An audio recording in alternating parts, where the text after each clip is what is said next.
and welcome to South Asia Today, a show that provides you the glimpses of South Asia. I'm your host, Shivangi Mishra. Let's begin with the headlines first.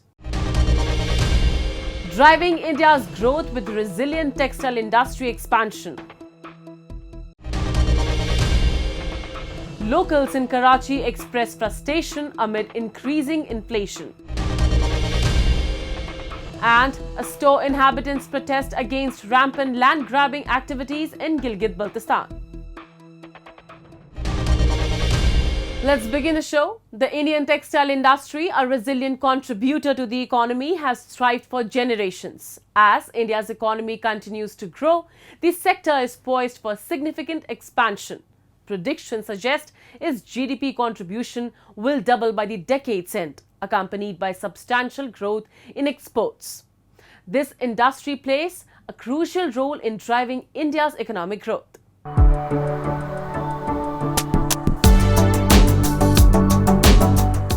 The Indian textile industry has long been a cornerstone of the nation's resilient economy, providing ample opportunities for local and global businesses alike. As India's economy advances towards $5 trillion mark next year and projects to reach $7 trillion by 2030, the textile sector is poised to significantly expand its manufacturing capacity. Projections suggest that the textile industry's GDP contribution will double, rising from 2.3% to approximately 5% by the end of the decade. According to the India Brand Equity Foundation, India's textile and apparel exports are expected to grow from $30 billion in 2021 to 22 to $65 billion by 2026 to 27. To further boost textile exports and solidify India's global leadership in the sector, the government has implemented several export promotion policies and opened the sector to 100% foreign direct investment. हम अपने handloom, अपने खादी, अपने textile sector को world champion बनाना चाहते हैं, लेकिन इसके लिए सबका प्रयास जरूरी है। श्रमिक हो, बुनकर हो, डिजाइनर हो या इंडस्ट्री, सबको एक निष्ठ प्रयास करने होंगे।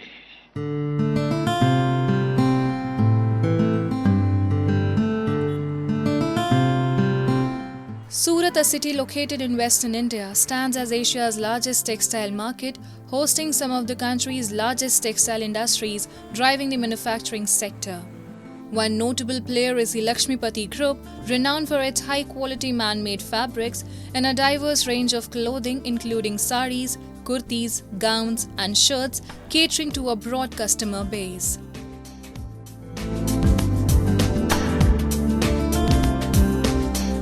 The group is also expanding into the technical textile market. India's technical textile market shows significant potential with an expected growth rate of 10%, reaching increased penetration levels of 9 to 10%. It ranks as the world's fifth largest market for technical textiles, crucial for industries like automobiles, civil engineering, construction, agriculture, healthcare and industrial safety. अभी तक जैसा कि हम सभी जानते थे कि सूरत का फोकस डोमेस्टिक मार्केट पर था, जिसमें साड़ीज़ का प्रोडक्शन बहुत बड़े पैमाने पर हो रहा था। उसके बाद में ड्रेस मटेरियल आया, फिर टेंट के जो कपड़े थे वो पहले किसी ज़माने में कॉटन के हुआ करते थे, वो सारा का सारा कन्वर्ट पॉलिएस्टर और नायलॉन बेस में हो गया। इसके बाद में अब धीरे धीरे जो टेपेस्ट्री है या जिसे आप होम फर्निशिंग बोलते हैं, सूरत उसमें भी आया। उसके बाद अब जो नया जो पार्ट आ रहा है वो टेक्निकल टेक्सटाइल का आ रहा है।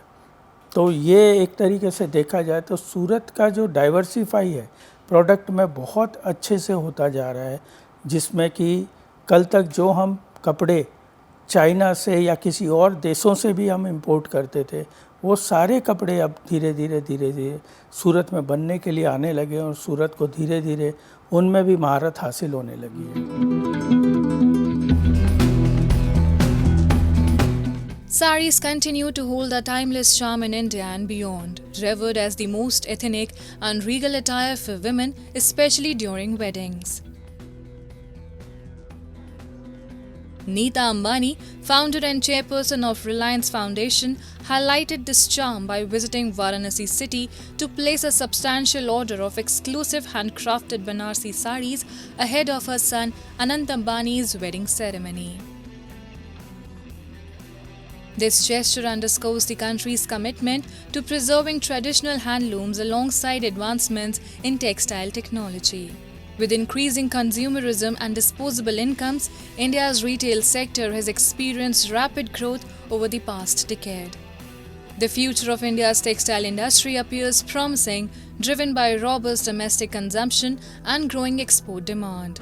From spinning wheels to modern rapier looms, India's textile industry has made significant strides, playing a pivotal role in fostering national and global economic growth.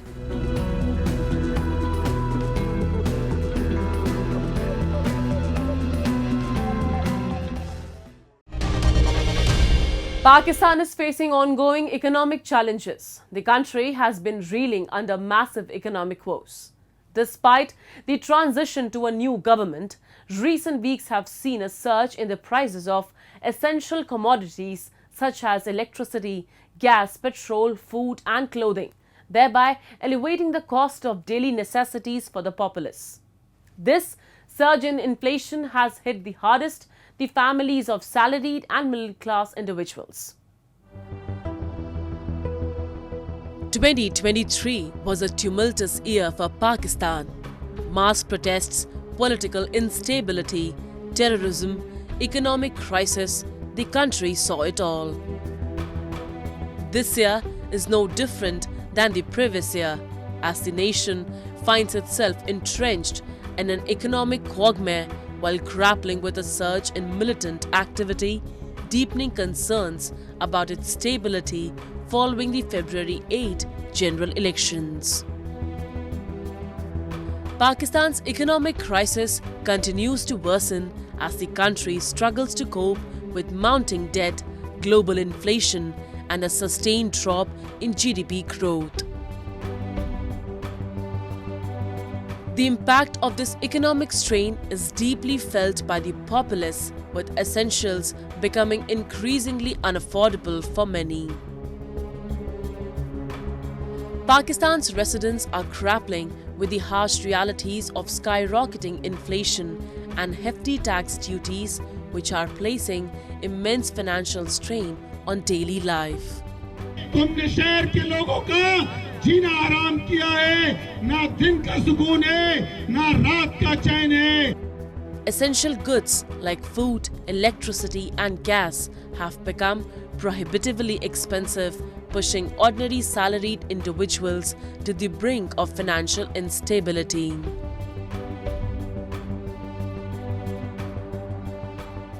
महंगाई जो है वो इंसान को इस वक्त जीने नहीं दे रही है. इंसान की जो ज़रूरत है, बिजली, पानी, गैस और अशिया खुर्द-व-नोश्त, वो इंसान की सैलरी पर्सन की ख़ास तौर पे दस्तरस से बाहर हो गई है. अब ये अगर ज़रूरी घर में बिजली नहीं होगी, खाने पीने की अशिया नहीं होंगी, वक्त पे तनख्वाहें नहीं होंगी, हर चीज़ में इंसान जो है वो तनख्वाहदार तबका जो है वो बुरी तरह से पिस रहा है.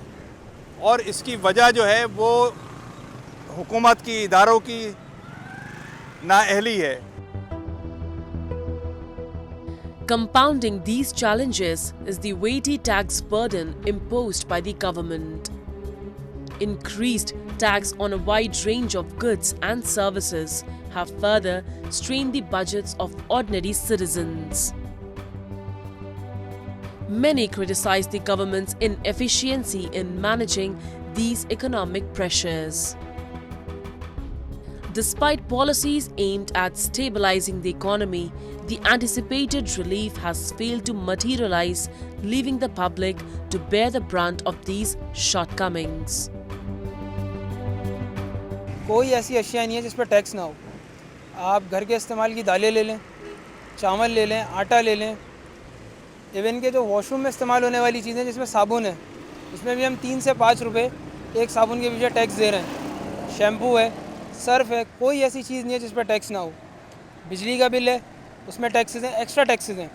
गैस का बिल है, उसमें टैक्सेस हैं. हर चीज़ पे टैक्स है, लेकिन रिलीफ कहीं पे भी नहीं है. ये हुकूमत वक्त की नाअहली है। In June 2024, Pakistan's inflation rate surged to 12.6%, up from 11.8% in May 2024, reversing a downward trend observed over the previous 5 months. This rise coincides with the conditions imposed by the International Monetary Fund as parts of its financial aid program. These conditions require Pakistan to cut government spending, remove subsidies, increase taxes, and devalue the currency. While these measures aim to stabilize the economy, reduce debt, and foster long-term growth, they have resulted in immediate challenges such as soaring inflation rates. Now we take a look at some happenings in Asia in a segment called Asia Watch.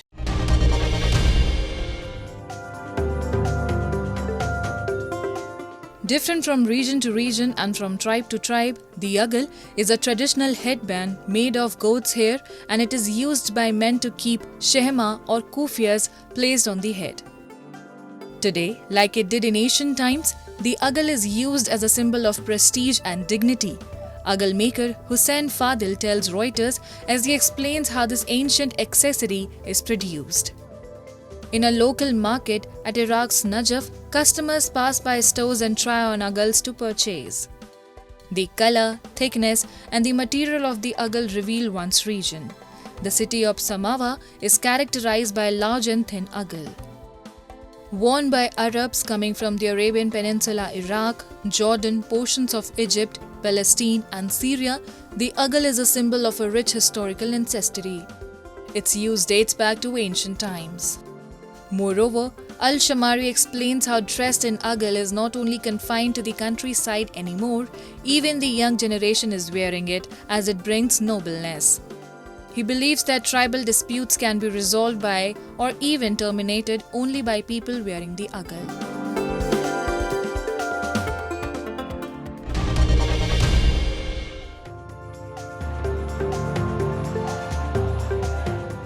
Armed cadres and activists of Bangladesh ruling Awami League, along with its associated student wings, took to the streets nationwide on Tuesday to counter protesters demanding the removal of the quota system in government jobs. Violence erupted across the country. Brandishing sticks, bats, helmets, and even handguns, the cadres labeled the protesters as traitors, while confrontations occurred in multiple locations in Dhaka. Protests have intensified after Prime Minister Sheikh Hasina's refused to meet the students' demands, citing ongoing court proceedings. Since her party supporters have gathered and confronted the demonstrators who had blocked major thoroughfares in Dhaka, demanding a revision of the government job quota system. They are the first significant protest against Hasina's government since she won a fourth straight term in January. The protesters are angry over public sector job quotas, including a 30% quota for family members of freedom fighters from the 1791 War of Independence amid high youth unemployment.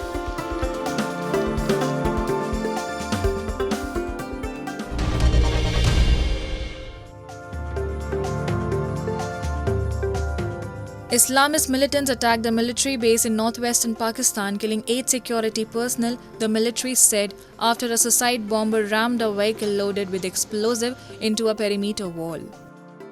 The attack, which occurred, coincides with a resurgence of Islamist militancy in the recessive northwest border region with Afghanistan, which last month prompted the government to launch a counter-insurgency operation in the area. Militants targeted the base in Bannu on the border with the tribal area of North Waziristan, which is known as the hotbed of Islamist militancy and is close to the Afghanistan border. Security forces killed all 10 assailants involved, the military said in a statement. Among the dead in Monday's attack were 7 army members and 1 paramilitary soldier. Moving on, residents of Pakistan-occupied Gilgit-Baltistan continue to grapple with the pervasive issue of land mafia activities. Illegal land seizures for real estate and monetary gains have become rampant in the region. Recently, residents of Upper Store protested at the Gilgit-Baltistan Press Club, condemning the encroachment of their common grazing lands. Protesters accused local officials of collusion with land mafias and illegally encroaching their lands. Despite numerous appeals, the residents struggle to reclaim their rightful lands. This ongoing battle highlights the deep-rooted injustices faced by the region's inhabitants for over 7 decades. The issue of land mafia activities in Pakistan-occupied Gilgit-Baltistan remains a pressing concern.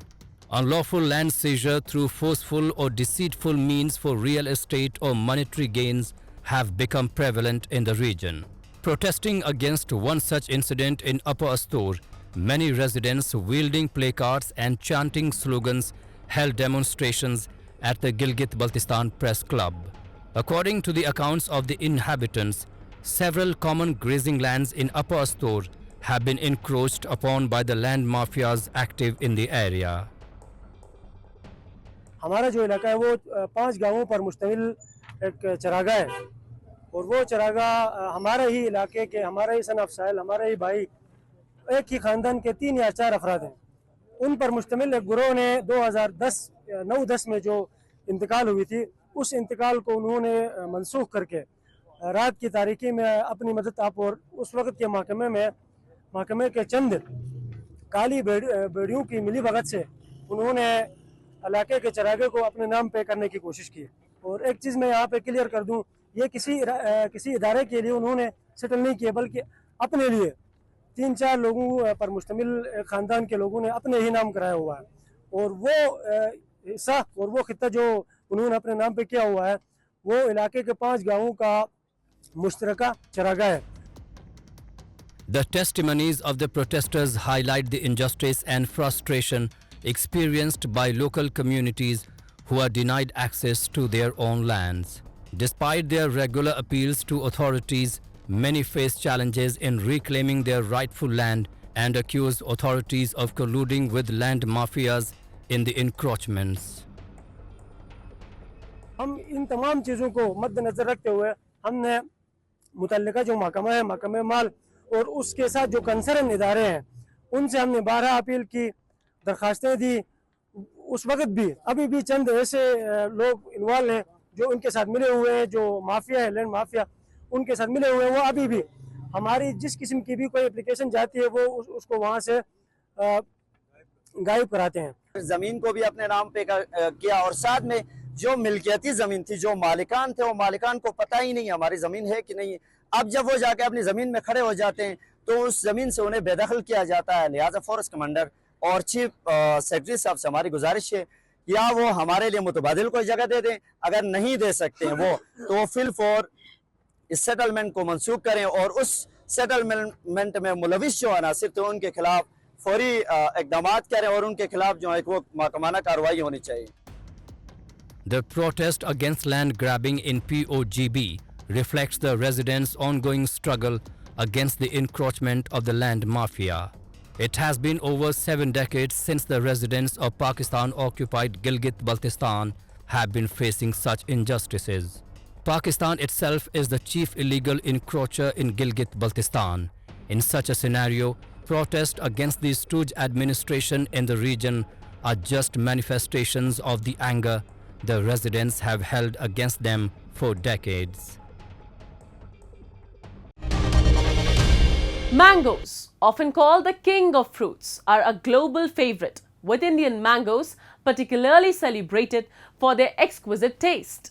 As the largest producer, India exports vast quantities of mangoes worldwide. Among the many dedicated farmers, one extraordinary individual has achieved the remarkable feat of growing over 300 varieties on a single tree. Let's learn about his incredible accomplishment and the rising global demand for Indian mangoes. 80-year-old Kalimullah Khan from Malihabad in Uttar Pradesh is known as the Mango Man. Khan has earned this title by innovating grafting techniques to grow over 300 different varieties of mangoes on a single tree. This unique tree, the only one of its kind in the world, produces varieties like Alfonso, Kesar, Langda and Chausa. In Khan's nursery, there are even new mango varieties named after prominent figures such as legendary actor Amitabh Bachchan and former Indian President and scientist Dr. Abdul Kalam. In recognition of his contributions to Indian horticulture and his innovative experiments in mango cultivation, the Government of India honoured Kalimullah Khan with the Padma Shri, the fourth highest civilian award in 2008. एक ही पेड़ पे 300 से ज़्यादा हैं। ये नाबालिग उम्र में हमने शुरू किया था। अब ये सन 1987 से इस पेड़ पर काम को शुरू किया हमने, क्योंकि पेड़ वो जब सूखा है तो दिमाग में बड़ा बेचैन था दिमाग, और दिमाग में वो हर वक्त यूँ समझो नाचा करता था, पेड़ बना करता था। उसमें सब सूरज शक्ल जैसे मानता था हमें दिख रही है, बोल रही है, इस रंग की कैफियत हमारी रहती थी।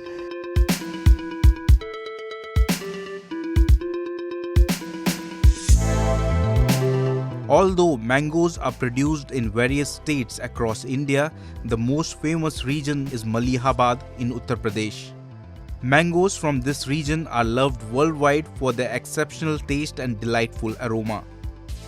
The climate and soil in this area are perfect for mango cultivation, leading to the mass production of various mango varieties. During the summer season, this region is bustling with mango harvesting activities and markets. From these markets, mangoes are exported in large quantities across the country and the world. The Dasahri mangoes from this area are particularly well known, and Malihabad mangoes always have high demand in international markets. Malihabad की जो दशहरी है वो अलग ही type की दशहरी है। मलिहाबाद की जो ज़मीन है वो दशहरी, मलिहाबाद में दशहरी बनी है, यहीं पैदा हुई है, पूरे दुनिया में जा रहा है। आपके गल्फ कंट्रीज़ में जा रहा है, जर्मनी में कल पता चला है, जर्मनी में शायद जा रहा है, और भी कंट्रीज़ में जा रहा है।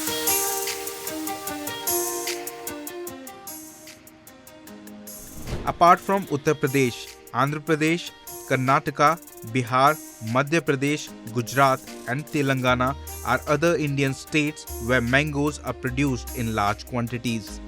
India is a leading exporter of fresh mangoes worldwide. According to statistics, India exported approximately 23,000 metric tons of fresh mangoes valued at $48.53 million during the year 2022-23. Countries like UAE, UK, USA, Kuwait and Qatar are significant importers of Indian mangoes. The demand for Indian mangoes continues to rise abroad, with many countries including Germany preferring Indian mangoes.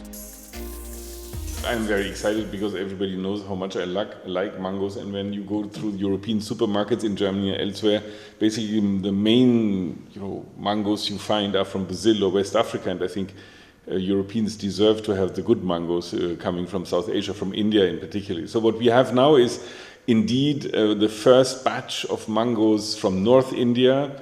It's Malda, it's Dusheri, it's Chausa, coming to Belgium as a first country. Various states in India host annual mango festivals where traders and producers showcase and sell variety of mangoes. These festivals highlight the country's passion for mangoes. Additionally, the government is taking several steps to boost mango production and exports, ensuring that Indian mangoes continue to dominate global markets and significantly contribute to the nation's economy.